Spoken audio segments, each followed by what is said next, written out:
पहले तो मैं आपका गीत बहार प्रोग्राम में स्वागत करती हूँ। सो बहुत बहुत वेलकम है। थैंक यू मैम, बहुत बहुत शुक्रिया। जी, सो कैसे हैं आप? मैं बिल्कुल ठीक मैम, ऑल गुड। या तो जैसे कि आप एक आई स्पेशलिस्ट हैं, ऑप्थोमोलॉजिस्ट हैं, तो आंखें तो हमारी बॉडी का जैसे बहुत ही मेन पार्ट होती हैं, जो मैं कहूँ मोस्ट इम्पॉर्टेंट पार्ट होती हैं। तो मैंने ये भी सुना है कि आप ऑप्थोमोलॉजिस्ट होने के साथ साथ एक सोशल वर्कर भी हैं। जी। थोड़ा बहुत जो टाइम मिलता है उसमें मैं जो भी हो सकता है जरूर कर लेता हूँ। जी। वो मेरा सो शौक है। ओके। सो मेरा सबसे पहला क्वेश्चन जो आपसे है सर, कि जैसे पेंडेमिक के दौरान तो बहुत सारे पेशेंट्स के साथ आपने डील किया होगा, तो ऐसे में कोविड-19 का थोड़ा थोड़ा हमें डर रहता है ना, कि हमारे फैमिली वालों को भी रहता है हमें। तो आपको भी क्या इस कोविड से गुजरना पड़ा? मतलब सिचुएशन क्या रही तब? मैम, भगवान की दया से हमें कोविड में से नहीं निकलना पड़ा। जी। हमने पूरा साल हॉस्पिटल में काम किया, अपने सारे पेशेंट्स को देखा, सर्जरीज भी की। जी। हमने एडिक्वेट प्रिकॉशंस ली हमेशा। जी। हमने कभी भी अपने मास्क नहीं उतारे, अपने हाथों को हमेशा सैनिटाइज किया और उन हाथों के साथ कभी भी अपने नाक मुंह को टच नहीं किया। तो इन सब चीजों की वजह से, ये एहतियात की वजह से हमें इस कोविड में से नहीं निकलना पड़ा। अभी तक हम बचे हुए हैं उससे। जी। सो ये तो बहुत ही अच्छी बात है कि आप लोग सेफ हैं, क्योंकि ऐसा है ना कि अगर आप लोग सेफ हो तो फिर हमारा नेशन भी जो है वो भी सेफ ही है एक तरह से। बिल्कुल बिल्कुल मैम। जी। सो अगर मैं बात करूँ तो पिछले 1 डेढ़ साल से हम लोग ऑनलाइन ही काम कर रहे हैं, जैसे कि हम देख रहे हैं कि बच्चे भी ऑनलाइन स्टडी कर रहे हैं, टीचर्स भी ऑनलाइन पढ़ा रहे हैं। तो ऐसे में जो है ना कि बच्चों को अपना आइज़ का खास ख्याल रखना होता है, तो बच्चे अपनी आइज़ का कैसे ख्याल रखें? मैम, जो ये कोविड टाइम है, जी। इसने हमारे परिवार को आपस में जोड़ भी दिया है, क्योंकि हम एक दूसरे के साथ ज्यादा वक्त गुजारने लगे हैं। जी। बट इसके साथ ही इसने हमें हमारे कंप्यूटर्स, टीवी, लैपटॉप, स्क्रीन के साथ भी जोड़ दिया है, जी। क्योंकि अब पढ़ाई भी ऑनलाइन हो रही है और पढ़ाई करने के बाद जो बच्चे हैं वो उसके बाद अपनी उन स्क्रीन को छोड़ते नहीं है। उसके बाद वो फिर कंप्यूटर, लैपटॉप पे अपनी गेमिंग शुरू कर देते हैं, कुछ जी। सोशल मीडियाज जो इतने हैं उसमें चैटिंग एंड वो सब शुरू कर देते हैं, जी। जिसकी वजह से उनकी आंखों में थकान होनी शुरू हो जाती है कि वो जी। लगातार स्क्रीन को देखते हैं। फिर सिर दर्द होना, बैक के पीछे दर्द होना, गर्दन में दर्द होना, आंखों में भारीपन रहना, आंखों में थोड़ी थोड़ी लाली आ जानी, बार बार आंखों को मसलना, ये सारे सिम्टम्स हैं जी। जो फिजिकली आते हैं आई जी। में। और साथ में ही इसमें कुछ मेंटल भी आते हैं, जैसे साइकोलॉजिकली जो बच्चा है वो अपनी आसपास के जो वातावरण है उससे बहुत जल्दी बोर होना शुरू हो जाता है। उसको कोई भी चीज अच्छी नहीं लगती, बिकॉज जो उसकी गेम्स चल रही होती हैं वो या सोशल मीडिया पे बातें, वो दे आर हाई स्पीड, तो आसपास चीजें बहुत स्लो होती हैं तो वो बोर हो जाता है। तो हम देखते हैं बच्चे बहुत बोर हो जाते हैं। तीसरा, वो अब सोशली जो होते हैं वो लोगों से इंटरेक्ट नहीं करते, अपने कंप्यूटर या फोन में लगे रहते हैं, जी। जिसकी वजह से उनकी सोशल डेवलपमेंट नहीं होती है। जी। तो ये सारे इम्पैक्ट्स जो हैं, ये हमारे बढ़े हुए स्क्रीन टाइम की वजह से आजकल बच्चों को इसमें से गुजरना पड़ रहा है। जी। और बड़ों का अ, काम भी ज़्यादातर जैसे ऑनलाइन ही हो रहा है, हम लोग देख रहे हैं, वर्क फ्रॉम होम कर रहे हैं लोग, तो इसमें बड़ों को क्या करना चाहिए जो हमारे सीनियर सिटीजन्स हैं? देखिए, बड़े भी, हम जितने बच्चों को कह रहे हैं हम भी जिम्मेवार हैं, बिकॉज हम खुद ही फोन या उस पर लगे रहते हैं अपने। और जी। बच्चे के साथ टाइम टाइम स्पेंड नहीं करते। जी। अगर हम बच्चों के साथ टाइम स्पेंड करें, उनके साथ बोर्ड गेम्स खेलें, उनके साथ बाहर खेलेंगे, तो जी। एटलीस्ट वो इन्वॉल्व रहेंगे, वो उनका भी स्क्रीन टाइम कम हो जाएगा और बड़ों का भी। जी। बट सबके लिए मेरी यही हिदायत है कि अगर आप स्क्रीन पे आपको रहना आपकी मजबूरी है, तो जी। उसके लिए एक तो आप अपनी आंखों को फ्रीक्वेंटली ब्लिंक करें, मतलब उनको झपकाते रहें, जी। ताकि आंखों के आंसू सूखे नहीं, तो जी। ड्राइनेस नहीं होगी। तो फ्रीक्वेंटली ब्लिंक योर आईज, आंखों को झपकाते रहें जब आप काम करते हैं। एक होता है रूल ऑफ 20। जी। हर 20 मिनट के बाद कम से कम 20 सेकंड के लिए 20 फुट से दूर देखना है। मैं दोबारा जी। बोलता हूँ, हर 20 मिनट बाद कम से कम 20 सेकंड के लिए 20 फीट से ज्यादा दूरी पे देखना है। जब भी आप स्क्रीन पे बैठे हुए हैं तो उससे आपकी मसल रिलैक्स होती है और जी। आपकी वो स्पाज्म में नहीं जाती, मतलब अकड़ती नहीं है, जिससे कई लोगों को बहुत सीवियर हेडेक हो जाता है। जी। जी, बिल्कुल। तो जैसे हम लोग डिजिटल हो गए हैं आज, पूरा दौर है जो डिजिटलाइजेशन का दौर है, तो ऐसे में रोज़ हम घंटों-घंटों मोबाइल, लैपटॉप पे स्पेंड करते हैं, तो ऐसे में हमें कोई स्पेसिफ़िक बीमारी भी हो सकती है, तो उसका इलाज क्या है? जैसे ना घर पे बहुत सारे नुस्खे होते हैं कि ठंडा पानी यूज़ कर लो, ना आँखों पे आई ड्रॉप डाल लो, तो आप ऐसे में क्या सजेस्ट करेंगे? हाँ जी मैम। बेसिकली सबसे बड़ा जो कारण आप इसके साथ होता है वो होता है ड्राइनेस, आंखों का ड्राइनेस, जिसके लिए मैंने आपको रूल ऑफ 20 बताया है कि जी, 20-20-20 का रूल फॉलो करें। जी, दूसरा, अपने आंखों को बीच में रेस्ट जरूर देना है, जी, मतलब कंटिन्यूअसली स्क्रीन पे नहीं रहें, ये पहला नुस्खा है। अपनी जो स्क्रीन या आपका लैपटॉप की स्क्रीन है, जो उसका टॉप आता है वो आपकी आंख के लेवल पे रहना चाहिए, ताकि आपकी आंख आपकी गर्दन को ऊपर नहीं करना पड़े और उसमें सर्वाइकल की प्रॉब्लम शुरू नहीं हो जाए।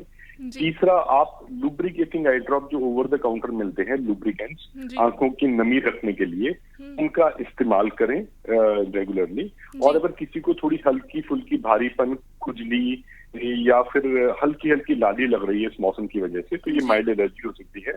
उसके लिए ठंडी बर्फ की टकोर कर सकते हैं, खीरे को काट के बर्फ में ठंडा करके जी, आंख के ऊपर 15 मिनट के लिए दिन में 2 बार रखें, उससे जी। उनको बहुत आराम मिलेगा। जी।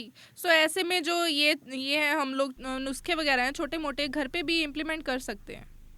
बिल्कुल मैम। जी। सो इस दौरान अगर आई साइट की प्रॉब्लम की बात करूँ तो मैं, तो वो आँखों का मतलब उसमें आँखों का हम लोग कैसे ख़्याल रखें? मैम, आईसाइट का जो है वो बेसिकली इसके कारण ज्यादातर जेनेटिक होते हैं, कि माँ बाप से बच्चों में आ जाता है ये नंबर। जी। पर कई लोगों में देखा गया माँ बाप के अलावा इसकी इनहेरिटेंस डिफरेंट भी होती है। जी। इसमें हम लोग कैसे ख्याल रख सकते हैं? सबसे पहली बात, छोटे बच्चे जो होते हैं 2 साल से छोटे, जी। उनका स्क्रीन टाइम 0 होना चाहिए। जी। उनको स्क्रीन के आगे बिल्कुल नहीं बिठाना चाहिए। 2 से 5 साल तक के बच्चे हैं, उनका मैक्सिमम स्क्रीन टाइम जो है वो 1.5 घंटा होना चाहिए। जी। और 5 साल के ऊपर कोई भी है, तो अगर वो अपनी सारी नॉर्मल एक्टिविटी, जिसे हम कहते हैं 8-9 घंटे सोना, उसके बाद खाना पीना, अपना खेलना, माँ बाप के साथ टाइम स्पेंड करना, अगर इसमें से कोई भी एक्टिविटी को कम करके वो स्क्रीन पे रह रहा है, तो हम उसे कहते हैं बड़ा हुआ स्क्रीन टाइम। सो जी। सबसे पहले जरूरी बात, स्क्रीन टाइम कम रखें, ताकि हमारे जो चश्मे के नंबर हैं वो तेजी से नहीं बढ़े, जो बच्चों में बहुत कॉमन होता है कि जी। जितना वो स्क्रीन पे रहेंगे उतना उनका नंबर तेजी से बढ़ेगा। जी। दूसरा, अपनी जो खाना पीना है उसको बैलेंस्ड रखें। जी। बैलेंस का मतलब ये है कि बाहर का जो खाना है, जिसे हम कहें जंक फूड है, हुँ। पिज्जा, बर्गर, ये इसको कम कर दें, इसकी मात्रा बिल्कुल जितना कम हो सके उतना लें, और घर का बना हुआ शुद्ध खाना खाएं, जिसमें हरे पत्ते वाली सब्जियां, पीले फ्रूट्स, गाजर, गाजर का जूस, हुँ, हुँ। एंटीऑक्सीडेंट्स के लिए सिट्रस फ्रूट जैसे संतरा, फिर सोयाबीन, मूंगफली, गुड़, चने, या रिच इन प्रोटीन। तो इन सब का मिश्रण लेके खाएंगे तो उनको उनकी सेहतमंद रहेंगे और उनकी आंखें अच्छी रहेंगी। जी। तो कह देते हैं ना कि जैसे पुराने टाइम में तो स्पेक्स जो थी, तो थोड़ा समय के साथ, ऐज के साथ मैटर करती थी, बट आजकल जो है कि स्पेक्स बहुत छोटी ऐज में ही लग रही हैं। तो जब हमारी स्पेक्स लग जाती हैं तो उसे उन्हें निकालने का भी क्या कोई तरीका है? जी बिल्कुल मैम। अगर स्पेक्टिकल्स आपके लग गई हैं, जी। तो ये इसका नंबर जो माइनस के जिनके नंबर होता है, वो आपके जैसे अगर 2-3 साल की उम्र से लेके 18-19 साल तक वो बढ़ता जाता है। जी। और अगर प्लस का नंबर है तो वो 18 साल की एज तक कम होता जाता है। तकरीबन 18 से 20 साल की उम्र में नंबर वहां पे स्टेबल हो जाता है। और हुँ। उस टाइम पे अगर कोई भी चश्मा उतारना चाहता है, तो उसका हम लेसिक लेजर या फिर फेकिक आईओएस जो टेक्निक है, जी। उसके द्वारा हम उनका चश्मा उतार सकते हैं। जी। जी, तो आप एक सोशल वर्कर भी हो ना साथ-साथ में, ये भी मैंने सुना है। तो कोविड के वक़्त आपने किसी नीडी फैमिली की भी कोई हेल्प की है? जी मैम, हमारी एक ऑर्गेनाइजेशन है जिसे हम बोलते हैं सरबत का भला। जी। तो I am the president Bathinda का। तो ओह! इसमें हमने मतलब जब कोविड शुरू हुआ था, उस टाइम पे हमने सबको राशन देने से लेके, इवन जो मतलब अकेले लोग हैं जो गांव में रहते हैं, उनको पेंशन दे रहे हैं। अब हम ऑक्सीजन प्लांट भी गवर्नमेंट से बात करके we are installing oxygen plant AIIMS के पास यहाँ पे, तो जी। उसकी भी बात हमारी आगे चल रही है। और इसके अलावा भी किसी को कोई भी तरह की जरूरत होती है तो हमें अप्रोच करते हैं, हमारी पूरी टीम है, मैं अकेला नहीं हूँ। तो जी। वो उसको वेरीफाई करते हैं, अगर वो जेन्युइन होता है तो हम उसकी पूरी मदद करते हैं। जी, आई होप सर आपकी टीम को good luck and all the best, radio Punjab की टीम से और मेरी तरफ से भी। Thank you so much Nisha ji for inviting me to the show. मुझे शो पे बुलाने के लिए बहुत बहुत शुक्रिया। जी, सो सर नेक्स्ट क्वेश्चन जो है कि आई चेकअप के कैंप्स भी लग रहे हैं। हाँ जी। जी, तो उनमें मतलब ऐसे कुछ पेशेंट्स आ जाते हैं तो कैसे मतलब आप डील करते हैं? मैम देखिए, आई चेकअप कैंप दो तरह के लगाते हैं हम। एक होता है नॉर्मल चेकअप कैंप जिसे हम कहते हैं स्कूल स्क्रीनिंग कैंप, जो हम जी। स्कूल्स में लगाते हैं छोटे बच्चों में देखने के लिए जिनको पता नहीं चलता हमारा नंबर है या नहीं है। जी। तो हम स्कूल्स में लगाते हैं ताकि उनका नंबर उसी टाइम पे उसी जगह पे जी। डिटेक्ट हो जाए, उनको चश्मा लग सके। ये जी। बच्चों को पता ही नहीं चलता, उनकी नजर कमजोर है। तो they are called school screening camps. दूसरे हम लगाते हैं कैटरेक्ट स्क्रीनिंग कैंप, मतलब जिनको सफेद मोतिया होता है उनको स्क्रीन करने के लिए गांव में जाके हम वहां पे उनकी जगह पे कैंप लगाते हैं, और उनमें से जिन भी लोगों के ऑपरेशन करने होते हैं उनको हम अपने साथ लेके यहाँ पे आते हैं और उनको ऑपरेट करते हैं। जी, सो मैंने आपके बारे में मतलब एक और भी बात सुनी है कि आप थिएटर से भी जुड़े हुए हो। जी जी मैम, जी जी, मैम। सो तो आजकल तो जैसे काम ऑनलाइन वगैरह हो रहा है, 1-1.5 साल से ही तो हम लोग ऑनलाइन बैठे हुए हैं, तो थिएटर को आप कितना मिस करते हैं? तो हम वेट कर रहे हैं कि जब ये कोविड जाएगा हम वापस अपना थिएटर फेस्टिवल, जो नाट्यम थिएटर फेस्टिवल हम हर साल करते हैं, जी। तो वो 15 दिन का फेस्टिवल होता है। तो it's like big marriage function जो हमारा होता है। तो जी। उसमें हमारे खुशकिस्मती है कि बड़े बड़े कलाकार बठिंडा की धरती पे शिरकत किया उन्होंने, जी। और हम सब मिलके उस टाइम पे खूब उद्यम और उल्लास से ये पर्व मनाते हैं। जी, तो मेरा जो अगला सवाल आपसे है कि तो आपकी सबसे बड़ी सिग्निफिकेंट अकम्प्लिशमेंट जिसे हम उपलब्धि कहते हैं, आप किसे मानते हैं? मैम अभी तो it is yet to come, मैं ये मानता हूँ अभी वो आनी बाकी है। तो पर ये है कि मुझे सबसे जो मेरे को अपनी उपलब्धि लगती है वो है सबका प्यार। जी। कि जितना मुझे लोगों ने प्यार दिया है और जहाँ से मैं शुरू हुआ था और जहाँ मैं पहुंचा हूँ, तो उसके लिए मैं हमेशा ही भगवान का आभारी हूँ कि जी। मुझे हर किसी ने इतना प्यार दिया, इतना सम्मान दिया। जी। मैं तहे दिल से सबका धन्यवाद करता हूँ। जी, और आपके फ्यूचर प्लान्स के बारे में कुछ बताएंगे? हम बेसिकली अगर एज अ ऑफ्थल्मोलॉजिस्ट या आई सर्जन, तो हम बठिंडा में वो टेक्नोलॉजी लेके आना जो दुनिया भर में इस्तेमाल होती है। जी। तो हम जैसे रोबोटिक टेक्निक से सफेद मोती का ऑपरेशन करना, जो हिंदुस्तान के कुछ गिनती चुनती के शहरों में होता है, वो कर रहे हैं। अब नेक्स्ट मैं प्रेस बायोन लेसिक लेके आ रहा हूँ, स्माइल्स लेके आ रहा हूँ, जो जी। दुनिया की सबसे एडवांस टेक्निक्स हैं। तो हम चाहते हैं हमारे इलाके में सब लोगों को मिले और उनको अपने एटलीस्ट आंखों के इलाज के लिए किसी और शहर में ना जाना पड़े। तो इसके लिए हम सारी कटिंग टेक्नोलॉजी को अपने शहर में मैक्स हॉस्पिटल बठिंडा में ही लेके आने का मेरा अगले कुछ सालों में पूरा वो विचार है। जी, सो आप इस दौरान जो आजकल का टाइम चल रहा है तो एजुकेशन को मतलब कहाँ तक आप लोग देख रहे हैं कि ऑनलाइन जैसे पढ़ाई हो रही है, तो उसके क्या क्या मतलब आपको लगता है कि अफेक्ट कैसे कर रही है आईज पे? मैम देखिए, बेसिकली तो मैंने आपको बताया है कि जितना ऑनलाइन एजुकेशन का आईज पे इफेक्ट सिंपली ये है कि जितने बच्चे स्क्रीन टाइम बढ़ता जाएगा उतना उनका स्ट्रेस, उनकी स्ट्रेन, उनकी हेडेक्स, उनका एनवायरनमेंट से टूटना, उनकी सोशल कहते हैं ना अपने आप में रहना, ये सब चीजें बढ़ती जाएंगी।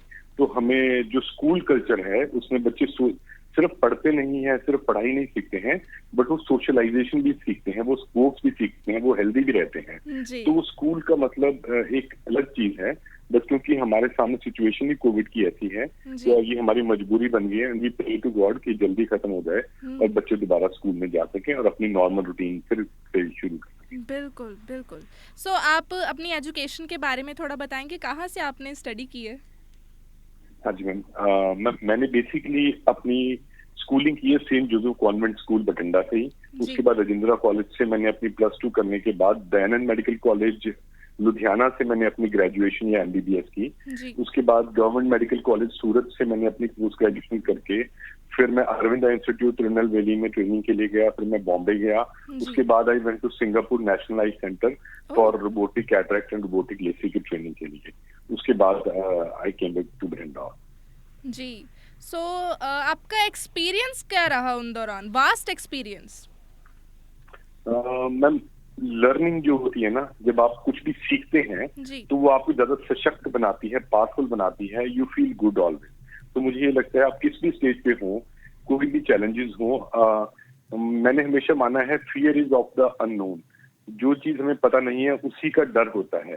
तो जी। इसके लिए उसको आप जान लो, और जान आप सकते हो पढ़ने से, ट्रेनिंग लेने से, उसको अच्छे से सीख लेने से। तो वो आपका डर खत्म हो जाता है और जी। आप उस चीज के मास्टर बन जाते हैं। तो यही एक हमेशा से मेरी वो रही है कि जो भी चीज सामने आती है उसको सीखें, उसको लर्न करें, उसको पढ़ें और उसको लोगों की बेहतरी के लिए इस्तेमाल करें। बिल्कुल। सो बठिंडा में आना आपको कैसा लगा?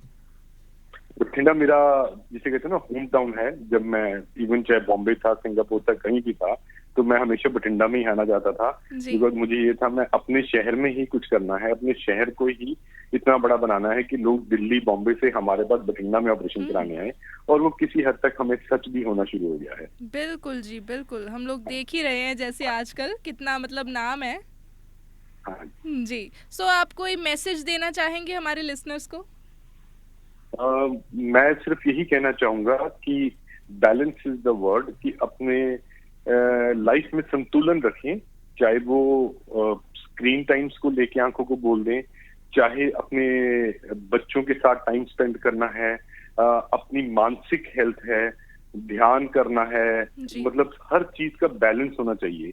कोई जी। भी चीज एक्सट्रीम में नहीं करें और स्वस्थ रहें, खुश रहें, बिकॉज जिंदगी खुश रहने का ही नाम है। बिल्कुल सर, बिल्कुल। So sir, good luck and thank you so much, आप हमारे शो में आए। Thank you so much. Thank you for inviting, ma'am. या I'm lucky to be here. Thank you thank so you much. So much sir.